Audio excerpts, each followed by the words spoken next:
Hello, here we are for Unit 1 of English 210. And of course that means we are beginning with Chapter 1, Academic Life Around the World. As you can see, this is our topic. What are we doing in this chapter? As you know, each unit we have a conversation. The topic here is meeting new friends. In the second half we'll have a presentation, which is about a school orientation. We'll be doing various meaning from context exercises about new school experiences, and our real-world task will be listening to telephone messages. I'd like to share with you some wisdom at the bottom of the page here, a very beautiful phrase, teachers open the doors, you enter by yourself, Chinese proverb. That is my job, to open the door, and you have to enter. I cannot push you through. All right, let's turn to this first introductory page here where we see some happy young fellows, and we're wondering, what are they doing? Well, where are they? Well, your answer should be on a campus. A campus, one of our vocabulary words for this unit. The campus is the area of a university or college. And these young men are very happy, and we would assume that their relationship is that of classmate, sharing the happy day when you graduate, something you can also be looking forward to. So this is something that we'll be looking at. Think of some of your close friends. How did you meet them? We'll be looking at that in our conversation today. What types of information are important to get on the first day of a new class? That will be in our presentation. So let's turn now to the beginning of our work here in this unit, Conversation, Meeting New Friends. We see the two gentlemen who will be talking in our conversation. These are Jack and Peter, and they're in the lobby of their building. The lobby is the entrance area of the building, and they're going to be talking about some subjects. I won't tell you because you'll have to listen. But we have some general questions at the bottom. What do you say when you meet someone for the first time? You might say, hello, nice to meet you, where are you from? Of course, you like to ask questions. Questions are not enough. Body language, number 2. What body language or gestures do you use? Notice here, one of these gentlemen is holding out his hand. It's a gesture of acceptance, showing that he is interested in the other person. We'll be looking at some body language later in this unit. What body language or gestures do you use when you greet a good friend? You'd probably shake his hand. You might put your arm on his shoulder. A classmate, less likely. A co-worker, even less likely. We use different body language with different people. Now we come to our vocabulary. Before we listen to our conversation, we're going to preview some vocabulary. At the top, you see that we have verbs, came over or come over, move into, sound, stop by, take, call me, no kidding. We look at the different contexts. Number 1 is done for you. His name is Kenji. I don't think that's an English name. It, Japanese. The choice is sounds. Now, see if you can choose the correct one for each of the following. We have a new house, but we can't it until next month. 3. My friend is in the hospital. I will tomorrow and bring her flowers. 4. You have 7 brothers and 1 sister? 5. My name is Robert Browning, but please, Bob. 6. I was born in the United States, but my parents from Korea 35 years ago. 7. If your major is Asian Studies, I'm sure you have to Chinese and probably some other Asian languages too. Now let's check if you chose the correct items. These are the correct solutions. In the first, number 2, move into. We can't move into it until next month, going from one house or one apartment to another. 3, stop by. To visit very quickly. Stop by tomorrow. Number 4, no kidding, an expression of surprise. Number 5, call me Bob, indicating what name you would like. For example, you will call me Mr. Allen. Call me Bob. 6, I was born in the United States, but my parents came over. Again, implies moving over a long distance, in this case, from Asia to America. And finally, number 7, the correct choice was take. Take, the verb used when you have a course, to take English, to take history, or to take other things. Now we're going to listen one time. You're going to hear this conversation, and we're going to answer these questions. So please, as you listen to the conversation, decide what your answers would be to the following questions. Which students already know each other? What information do you find out about Bruce? And 3, what will the students do after this conversation? So now, please listen to conversation number 1. Jack: Hi, how are you doing? Peter: Hi, you're Jack, right? Jack: Yeah, and sorry, you're? Peter: Peter Riley. Jack: Oh yeah, we met on campus last week. Peter, this is my friend, Bruce Lee. He's just moved into the building. Peter: Hi, Bruce Lee. Bruce: Nice to meet you. You can just call me Bruce. Lee is my last name. Peter: Oh, Lee, that sounds... Bruce: Chinese. Peter: Oh, so you're from... Bruce: From San Francisco. My parents came over from Hong Kong before I was born. Peter: Oh, that's cool. Actually, I was thinking of taking Chinese this term. Maybe you could help me. Bruce: Well, my Chinese really isn't very good. Jack: Listen, Peter, we're really hungry. Do you want to get something to eat with us? Sorry, I can't. I have to go meet my new classmates. Oh, okay. Well, stop by sometime. I'm up in 212. Peter: Hey, I'm on the same floor. I'm in 220. Jack: No kidding. Peter: Well, nice meeting you, Bruce. I'm sure I'll see you soon. Bruce and Jack: See you later. From listening, this is now extensive work. We would ask these questions. Which students already know each other? Well, we would say that Jack and Peter. Why? Because they're talking to each other, and then Bruce Lee is introduced. So Bruce Lee is someone new, whereas Jack and Peter know each other. What information do you find out about Bruce? Well, you should have heard that he's of Chinese background. You should have heard that his parents came from Hong Kong. You should have heard he has moved into the building with Peter and Jack. What will the students do after this conversation? Well, you should have heard that 2 of them plan to go and eat, but the other is going to see his classmates. This is what we call extensive understanding. Listening for details, this is intensive work. Indicate if this is true or false. Bruce was born in Hong Kong. You would indicate this as false because you heard that his parents came over before he was born. Number 2, Peter plans to take a Chinese class. Yes, he says, I was thinking of taking a class and needs help, so that is true. Jack and Peter are roommates. No, one lives in 212 and the other in 220. They're in the same building, but they are not roommates.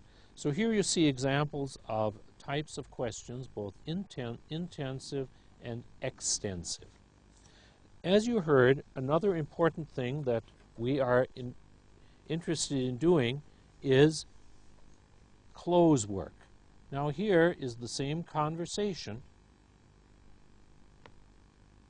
presented as a close exercise, not comprehension exercise, but a close exercise. I'm just trying to get this all somehow, okay, there. Now, you see at the top of the page a very important word for any learner of English or most languages, stress. In spoken English, important words are stressed. This means that they are spoken louder, longer, or higher than other words. Stressed words usually give the most important information. These kinds of words are usually stressed: verbs, nouns, adjectives, adverbs, numbers, and negatives like isn't, don't, and can't. Now we have in English both word stress and sentence stress. This is sentence stress because we're looking at a sentence and we're asking which words get more stress than others. We do not read the first sentence as "my name is Peter," but rather "my name is Peter." Now the important thing to remember here is when you hear this, the words name and Peter are clearer than my and is. But when you write, you must supply the words as well that are not so stressed. Let's look at number 2, having stress on apartment and 12. I'm in apartment 212. I'm in apartment 212. So again, you must listen more carefully for the unstressed sections of the sentence. Next sentence. Maybe you could help me. Maybe you could help me. Again, notice the two stressed words. The unstressed words have to be supplied but are not as clear. And finally, we're on the same floor. Here we have 3 stress. We're on the same floor, but on the are not stressed. Now for your practice, we're going to go through this conversation one more time, and I'm going to ask you to supply the missing parts, and then we will check them. If you have the book, it will be very nice. If you don't, you can do this with us now as we go through it. Okay, you'll hear the conversation one more time. Let me get this in place so you can see this part of the conversation. And so please try to take down what is missing in this section. Conversation. Jack. Hi. How are you doing? Peter. Hi, you're Jack, right? Jack. Yeah, and sorry, you're? Peter. Peter Riley. Jack.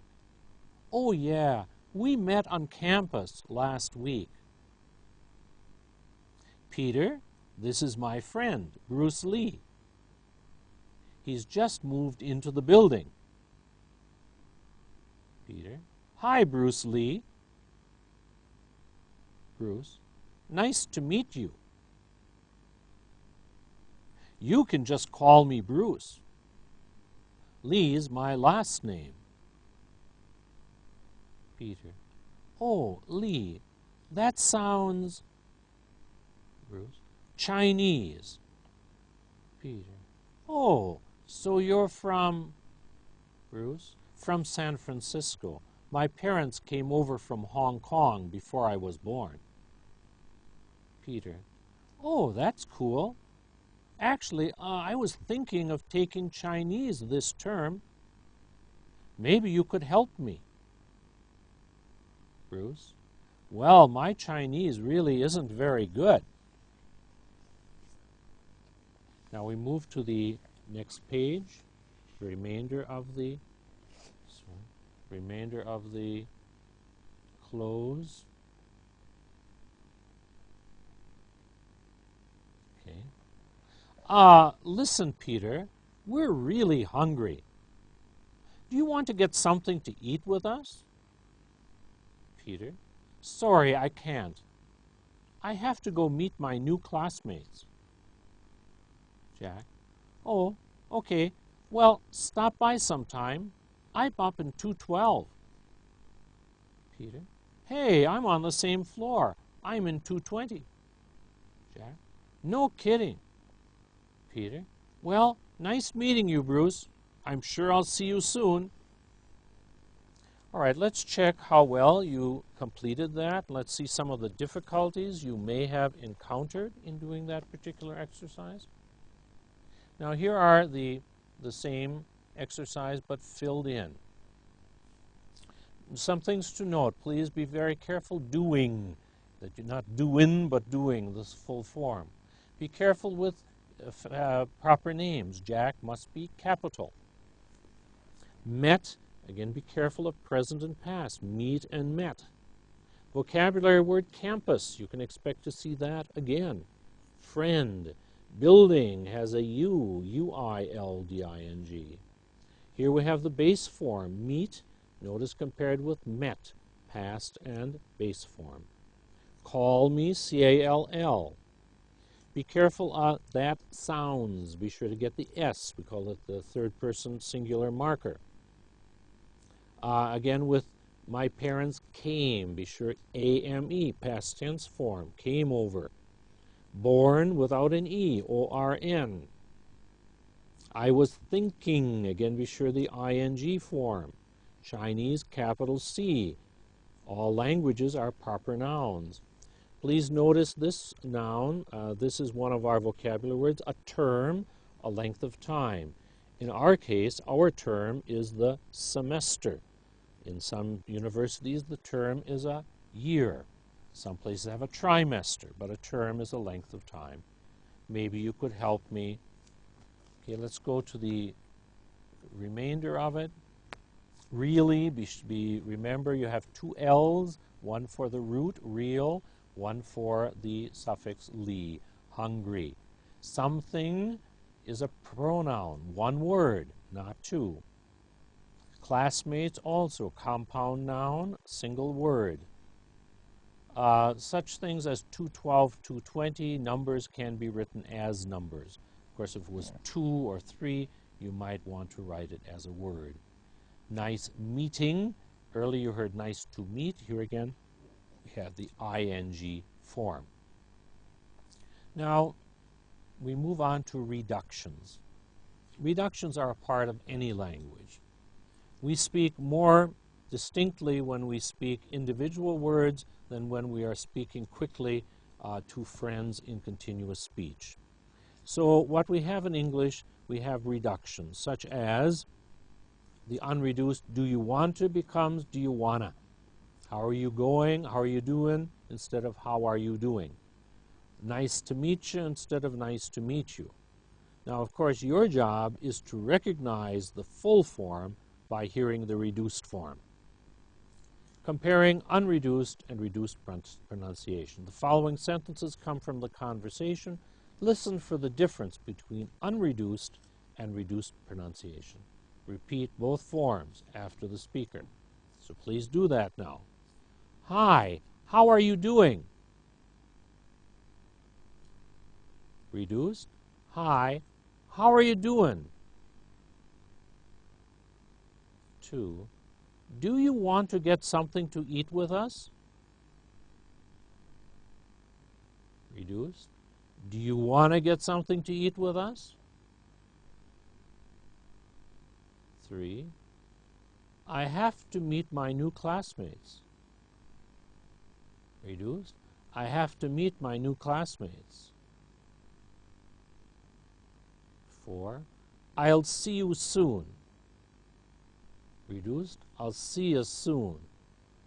I hope you see the basic idea here that in English, in continuous speech, you might hear a reduced form. It will be your job to supply the full form. And that's what I'm going to ask you to do on the next page. And so we're going to go now to page 8. Page 8 here at the top. You have 4 sentences, and we have forms missing. You are going to hear the reduced form, but I'd like you to write the full form. Number 1. How are you feeling? 2. See you in an hour. 3. Jack, do you want to eat at the cafeteria? 4. When do you have to meet? Now notice in number 1 you heard, how are you? But of course in full form and formal English, that's how are you? 3 words. Number 2, see ya becomes see you. Ya is you. Number 3, do you wanna becomes do you want to. So these are the forms which you should have filled in. And when do you have to becomes when do you have to. This is the concept of reduction. So you should be prepared if you hear a sentence and be able to supply the full form from the reduced form. Our final exercise in this lesson today is about pronunciation. And this is the final S pronunciation. Final S is especially important in English because it has a number of key functions in grammar. We use it to mark the third person singular. I say, you say, he says, S at the end. We use it to mark plurals. For example, flower, flowers. We might put an S at the end. We use it also for possessive. Ahmed has a car. It's Ahmed's car. So final S has many, many functions, and important ones. But I hope you'll realize they are not pronounced the same. And that's what we're practicing here. Let's look at this pronunciation, the S ending. The S at the end of verbs, plural nouns and possessive nouns can be pronounced differently depending on the end of the word, the base word. For example, after sibilants, this means words such as ch, words ending in ch, sh, j, s, z, we add is. Example, teach, teaches, is. Box, boxes. Bus, buses.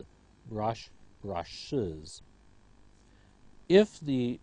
However, if the base form ends in s, s, that will be, ends in a voiceless such as k, f, p, or t. We say these are voiceless. Then we will have the ending also voiceless as s. Drink becomes drinks. Stop becomes stops. Hit becomes hits. Put becomes puts.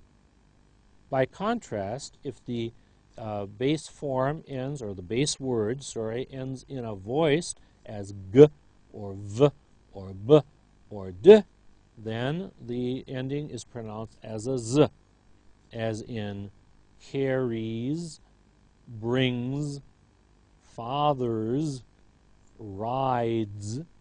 Okay, so we have a z. Now our exercise is on the next page. Let's have a look at what you are asked to do in this exercise. In this exercise, I'm going to give you a base form. You are then to write down the third person singular, meaning you have to put an S ending.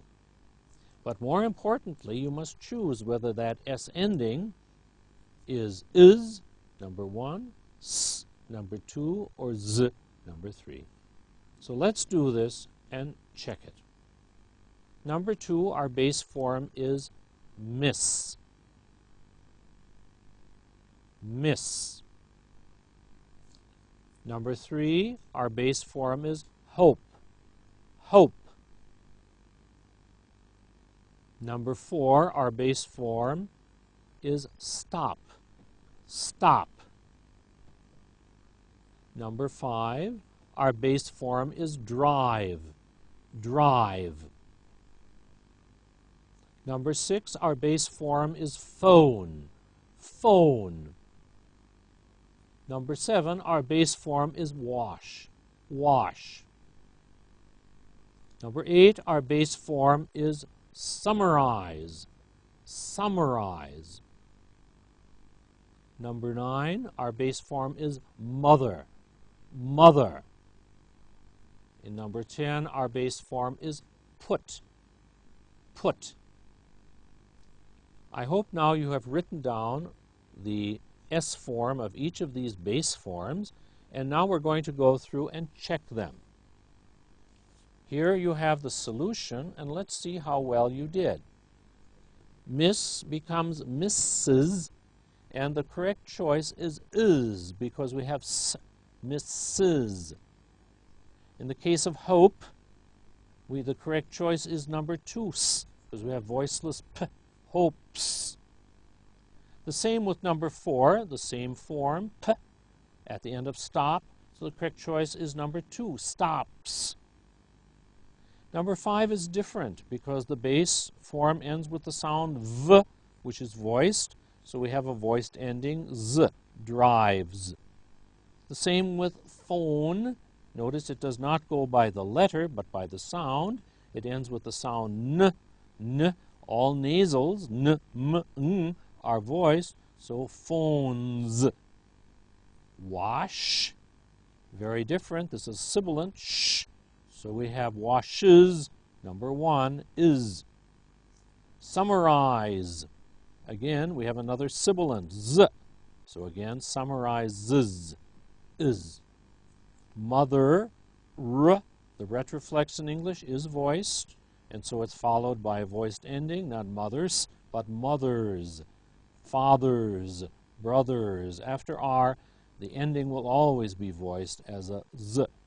And finally with put, very simple, t, voiceless, so followed by also voiceless s, puts.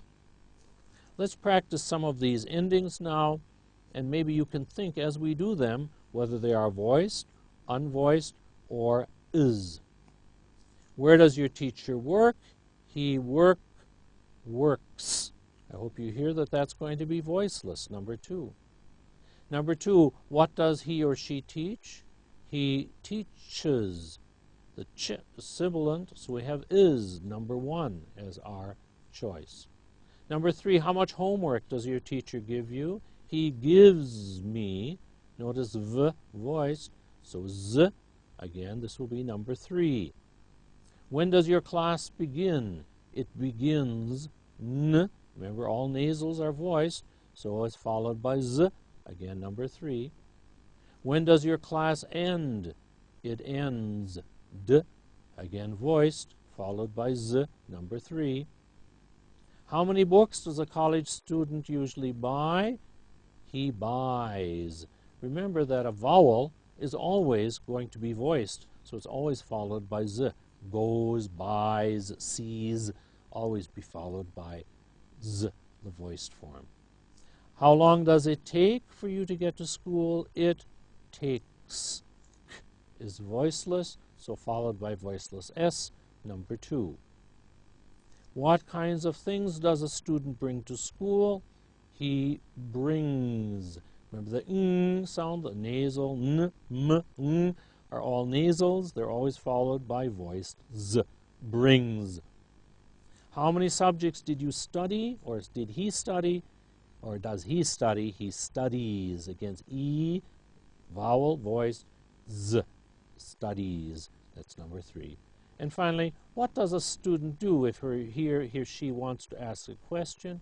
He raises his hand. Raise ends in a sibilant, so we have is, number 1. So that was our pronunciation exercise in Unit 1. On the following pages, we have something to talk about using language functions.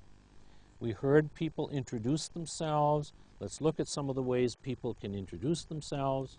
Speaker A, Sharon, this is my friend Kim. I'd like you to meet my friend. Mom, I'd like to introduce you to my teacher. Different ways of introducing.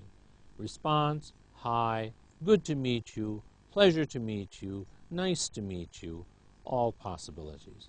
If you're introducing yourself, hi, I'm Judy, I'm your neighbor, my name is. So just a little background on introducing yourself. Now I'd like to prepare you for our next lesson. The next lesson will be the second half of our unit, and this is going to be a presentation. So please notice we're going to have a presentation, and the subject is school orientation. If you have the book, I urge you to look ahead, prepare the vocabulary on this page, advisor, schedule, and so on, so we can continue with that next time. Thank you. I hope you enjoyed the lesson today.